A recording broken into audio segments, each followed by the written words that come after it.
সেটা হতে দিতে চাচ্ছে না। বিএনপি কেন সেটা হতে দিতে যাচ্ছে না? কারণ বিএনপি জানে এই যদি নির্বাচন দেরি হয় তাহলে বিএনপি নিজেদের মধ্যেই দলীয় কন্দল সৃষ্টি হবে, ভাঙন সৃষ্টি হবে। মানে এর মধ্যে তারা কিছু প্রয়োজনীয় সংস্কার করবে, এরপরে হয়তো দেশে নির্বাচন দেবে। আর তা না হলে দেশের রাজনীতিবিদরা যারা হত্যা লুণ্ঠনের সাথে জড়িত তারা আরও পার পেয়ে যাবে, যারা চাঁদাবাজির সাথে জড়িত তারা আরও সুযোগ পেয়ে যাবে। কিন্তু বিএনপি এবং তাদের চাঁদাবাজি দখলদারিত্বের কারণে জনগণ তাদের উপর আস্থা হারাবে এবং তাদের উপর বিশ্বাস হারাবে এবং ভোট এবং জনপ্রিয়তা অনেক কমে যাবে। কিন্তু বিএনপি এটা হতে করছে না।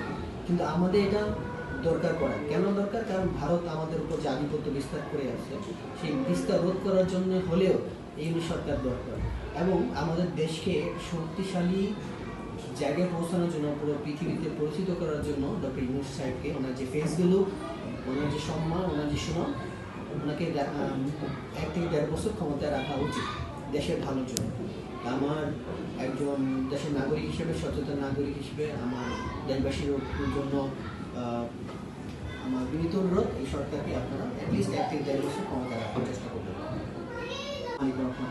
বর্তমান দেশের যে পরিস্থিতি, তাতে বর্তমান সরকার ইউনূস সরকারকে কমপক্ষে 2 বছর ক্ষমতায় থাকা উচিত। আমাদের জনগণ উচিত আমাদের স্বার্থে, দেশের স্বার্থে তাদেরকে 2 বছর ক্ষমতায় রাখা।